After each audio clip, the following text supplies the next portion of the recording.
তো সালাম বর্ষিত হোক। সকলে বলে আল্লাহুম্মা আমিন, আল্লাহুম্মা আমিন। মহতরম বুজুর্গ দোস্ত, কুরআন হাদিসের মজমা অতি দামি মজমা। এত দামি, আসমানওয়ালারা এই মজমাকে এত সুন্দরভাবে দেখে, যেমন জমিনওয়ালারা আসমানের তারকাকে দেখতে কত ভালো লাগে, ঠিক জমিন আসমানওয়ালারা জমিনওয়ালাদেরকে, এই মজলিসে বসনেওয়ালাদেরকে এই রকম দেখেন। তাহলে যদি এই মজলিসে বসি তবেই তো হবে নাকি? তাহলে আমি তো দেখলাম রাস্তাতে অনেক বাপজিরা, ভাইরা সবাই ঘোরাফেরা করছেন। মজলিসে গুনি হয়তো 10টা হবে নাকি? কটা হবে? 10টা হবে। ওই ওখানে না বসে মিলি বসতে হবে। এই 10 জনাই ইনশাল্লাহ কাজ হয়ে যাবে। আগে আসি, সামনে আগে আসি, অল্প 2-4টি কথা বলবো, শেষ করি দেবো। আগে আসি, মিলি বসে যায়, সুন্নত তরিকায় বসি। আসি, আগে আসি। যিনারা ঘোরাফেরা করছেন, মাথায় বসে আছেন, রাস্তায় ঘোরাফেরা করছেন, সময়টা খুব দামি সময়। এই মজলিস করার জন্য আপনারাই পয়সা দিয়েছেন নাকি? এই মজলিস করার জন্য আপনারাই পয়সা দিয়েছেন। তাহলে এই মজলিসে তখনই সৌন্দর্য হবে যখন এই মজলিসটা ভর্তি হয়ে যাবে। এই মজলিস তখনই দামি হবে যখন একটা হাদিস, একটা কোরআনের আয়াত শুনি, তার উপর আমল করি। সেই জন্য সকলেই চলে আসি। আমি যে কোরআনে আয়াতটা পড়লাম, এটাই যে কি,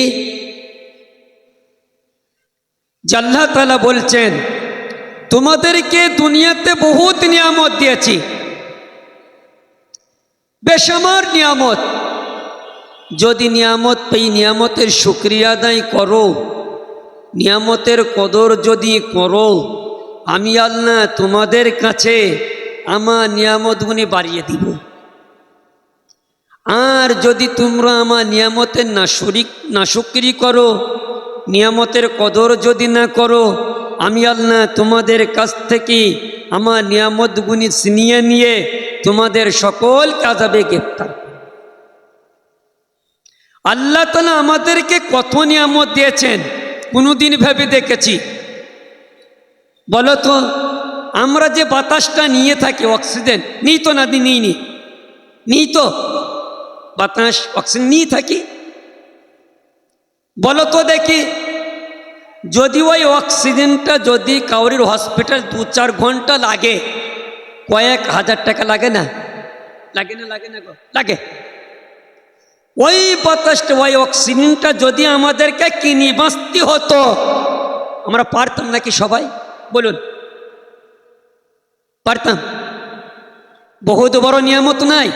হ্যাঁ, কোনোদিন ভেবেছি এটা কে দিয়েছে? আমার আল্লাহ দান করেছেন নাকি? হ্যাঁ, আল্লাহ তাআলা কত বড় নিয়ামত দিয়েছেন, কোনোদিন ভাবিনি।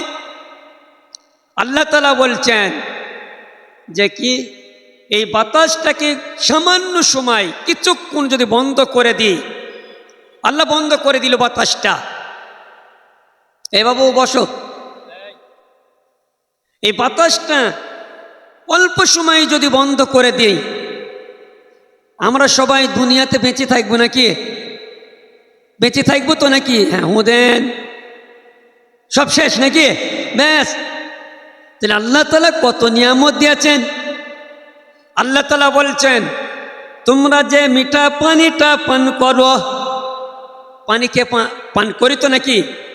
আল্লাহ তাআলা বলছেন, তোমরা যে মিঠা পানি পান করো, আমি আল্লাহ যদি ওই মিঠা পানিটা তেতো বানিয়ে দিই, তোমাদের মধ্যে কোনো প্রভু, কোনো দেবতা আছে নাকি আবার মিষ্টি তৈরি করে দেওয়া পারবে কেউ? পারবে?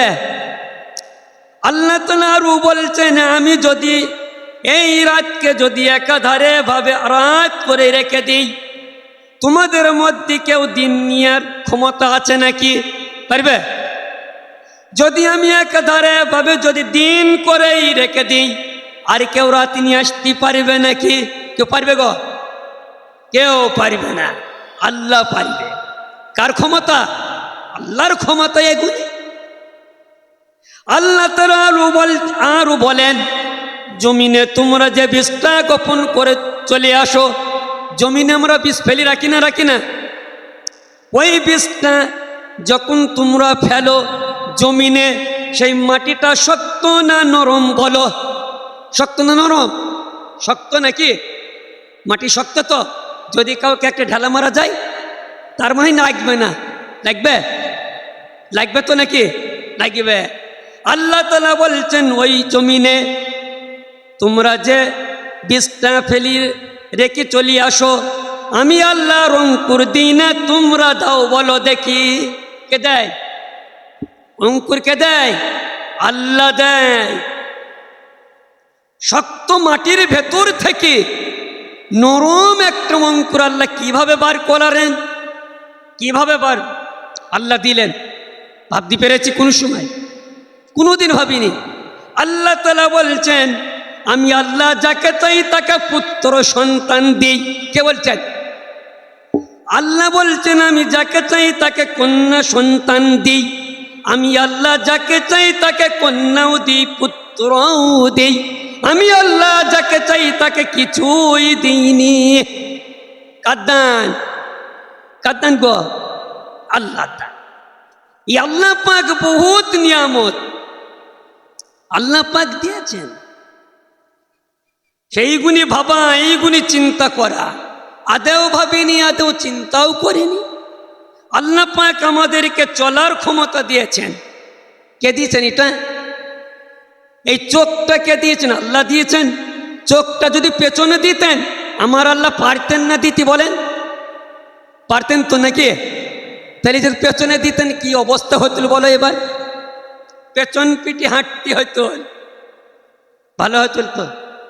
যেখানে নাকের জায়গায় নাক, চোখের জায়গায় চোখ, কানের জায়গায় কান, সব জায়গায় আল্লাহ তাআলা দিলেন মানুষকে। আবার কি দিয়েছেন? শরীরের সমস্ত অঙ্গ প্রত্যঙ্গ, জিনিসগুলি কিভাবে বানালেন। এক একটা পার্স কত দাম! দাম নাই না? দাম নাই বলুন? দাম তো। যদি আমাদের একটা পার্স অচল হয়ে যায়, আমাদের সমস্ত কেরামতি শেষ নাকি? সব থেকে নিয়ামত আল্লাহ তাআলা আমাদেরকে দিয়েছেন সুস্থতা। যে সুস্থ থাকলো তার সব সে পেয়ে গেল নাকি? পেল না? বলেন, হ্যাঁ, সব পেয়ে গেল। অসুস্থ হলে গাড়ি বাড়ি যা কিছু থাক ভালো লাগবে? কিচ্ছু ভালো লাগবে না। তাহলে এই সুস্থর কত বড় দাম! তাই দুনিয়া নিয়ে আমরা মেতে আছি, সুস্থ থাকা অবস্থায় আমল করতে হবে, কাজ হবে। বোঝা গেল? হযরত আব্দুল্লাহ ইবনে মাসউদ রাদিয়াল্লাহু তাআলা আনহু, তিরমিজি শরীফের হাদিস। এক সময় নবী সাল্লাল্লাহু আলাইহি সাল্লাম বলছেন, নবী সাল্লাল্লাহু আলাইহি সাল্লাম এক সময় তিনি চাটাইয়ের ওপর শুয়েছিলেন। কিসের ওপর? চাটাই। আমরা কিসে শুই? আগে কিন্তু মাটির বাড়ি ছিল, আর খেজুর গাছের পাতার পাটি ছিল। তখন কিন্তু আমরা পাটিতে শুয়ে থাকতাম নাকি? পাটি দাগ লাগতুল না? দাগলো না? বলুন, লাগতুল তো। এখন দাগ লাগে? আরে ছেলের বিয়ে দিলি তো ঘোড়ার ডিম খাট পাবো, দশক একটা আসবে, কোনো চিন্তা নেই নাকি? হ্যাঁ, ব্যাস। এখন তো আমাদের অভ্যাস খাটে শোয়া, মাটিতেও কেউ শোয় না। শোয় গো? সেদিন নেই নাকি? কিন্তু আল্লাহর নবী সাল্লাল্লাহু আলাইহি সাল্লাম এক সময় তিনি চাটাইয়ের ওপর শুয়েছিলেন। ঘুম থেকে উঠলেন, নবী সাল্লাল্লাহু আলাইহি সাল্লামের পবিত্র গায়ে চাটাইয়ের দাগ বসে গিয়েছিল। সাহাবারা দেখলেন। দেখার পর সাহাবারা বললেন, আল্লাহর নবী, আপনি যদি আমাদেরকে একটু বলেন তাহলে আপনার জন্য একটা আরাম আয়েশের বিছানার ব্যবস্থা করে দেব, আরাম আয়েশের উপক্রম তৈরি করে দেব। আল্লাহ নবীকে বললেন, সাহাবারা, আল্লাহর নবী বললেন, ও আমার সাহাবারা, দুনিয়ার সাথে আমার কি সম্পর্ক বলো। কে বললেন? আল্লাহর নবী।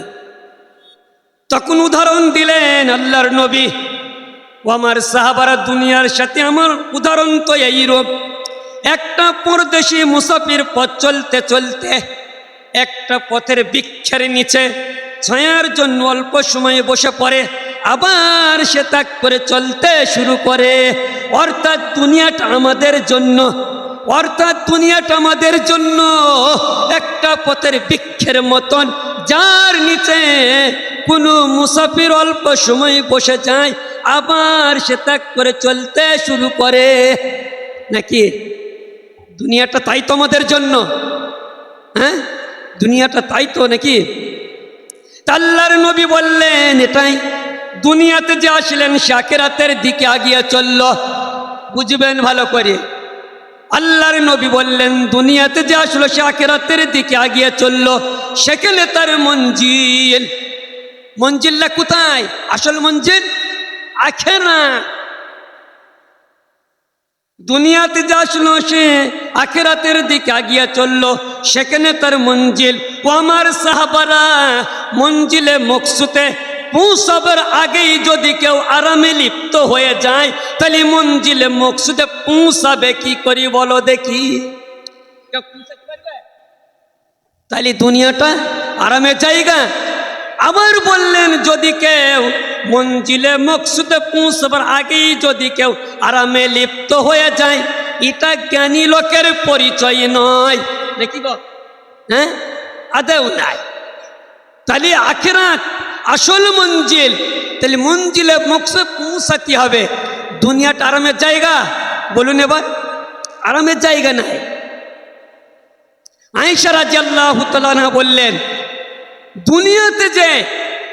দুনিয়াতে যে ঘর বানিয়ে নিয়েছেন ব্যথায়, সে আখিরাতে জন্য যে কোনো চেষ্টাই করেনি, সে ব্যথায় সেই জায়গাতে কোনো ঘর মিলবে না, তার কোনো ঘর মিলবে না। আর এক জায়গায় বললেন আয়েশা রাদিয়াল্লাহু তাআলা আনহা, দুনিয়াতে যে মাল জমা করেছে, হ্যাঁ, ব্যথায় তার আখিরাতে কিছুই থাকবে না। যার আকেল জ্ঞান বুদ্ধি নেই, দুনিয়াতেই সেই জমা করে। হযরত ওমর রাদিয়াল্লাহু তাআলা আনহু এক সময় তিনি বলছেন, আল্লাহর নবী আমার কাঁধে হাত দিয়ে বললেন, হে ওমর, তুমি দুনিয়াতে এমনভাবে চলাফেরা করো, হে ওমর, তুমি দুনিয়াতে এমনভাবে উঠা বসা করো, হে ওমর, তুমি ভাবো মৃত্যুদের অন্তর্ভুক্ত হয়ে গেছো।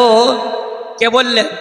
আল্লাহর নবীর সাহাবা ওমর রাদিয়াল্লাহু তাআলা আনহু বললেন কি আমার কাঁধে হাত দিয়ে আল্লাহর নবী বলছেন, হে ওমর, তুমি দুনিয়াতে এমনভাবে চলাফেরা করো, এমনভাবে উঠা বসা করো, তুমি ভাবো আমি মৃত্যুদের অন্তর্ভুক্ত হয়ে গেছি, তুমি ভাবো আমি মরেই গেছি। এটা তুমি ভাবো, এটাই ভাবো। তুমি এটাও তুমি ভাবো যে হয়তো আমার এই মরণ এসে গেল নাকি, ভাবো। আরেক জায়গায় ওমর রাদিয়াল্লাহু তাআলা আনহু বলেছেন, সকাল হয়ে গেলে কেউ সন্ধ্যার অপেক্ষা করো না, সন্ধ্যা হয়ে গেলে সকালের অপেক্ষা করো না, রাত হয়ে গেলে দিনের অপেক্ষা করো না। সুস্থতাকে তুমি গনিমত মনে করো, সুস্থতাকে তুমি গনিমত মনে করো, সুস্থ থাকা অবস্থায় তুমি আমল করে রাখো। যখন তুমি অসুস্থ হয়ে যাবা, যখন তোমার বয়স কমে যাবে, তখন তোমার আমলও কমে যাবে এবং আমলের দরজা বন্ধ হয়ে যেতে পারে। তাহলে আমল কখন করতে হবে গো বলুন? বাপজিরা বুঝতে পারছেন ভাইরা? আমল তাহলে এখন করতে হবে নাকি? কি আমল করব? আখিরাতে কবরে যাওয়ার জন্য। বলুন তো, যদি মাসে 3 দিন করে জামাতে যায়, সূরা ফাতিহাটা সহি হয়, যদি জামাতে যাওয়া যায় আত্মায়াতুটা ঠিক হয়, দরুদ শরীফ ঠিক হয়। আগো আত্মায়াতু নামাজে না পড়লে নামাজ হবে? নামাজে পড়া ওয়াজিব।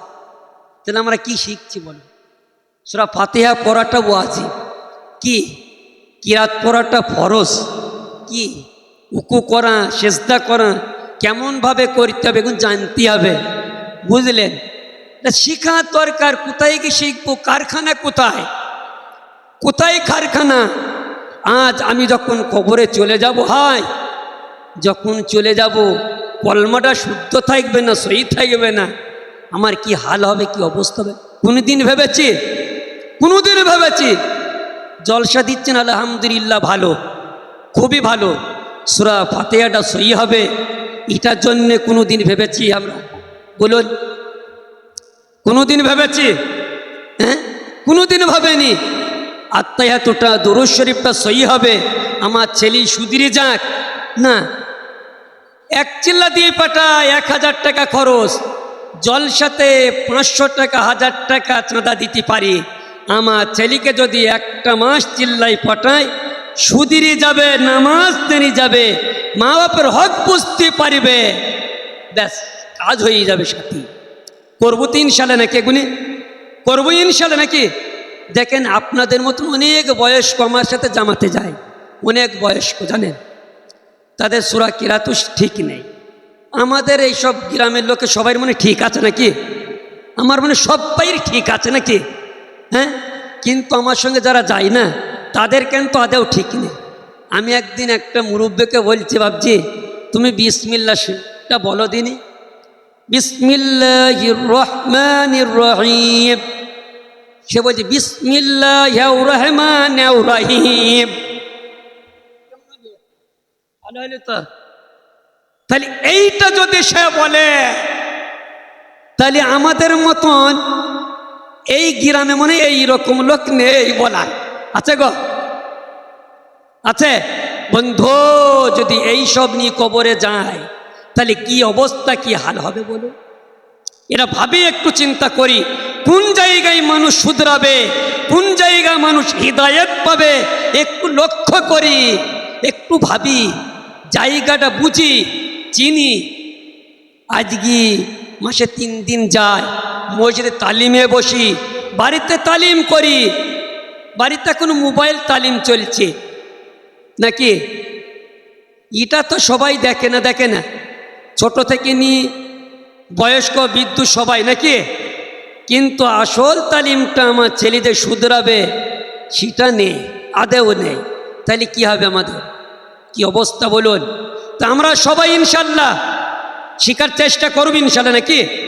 সবাই চেষ্টা করবি ইনশাল্লাহ। হ্যাঁ, আল্লাহ পাক আমাদের সকলকে কবুল করুক, সকল বলে আল্লাহুম্মা আমিন, আল্লাহুম্মা আমিন।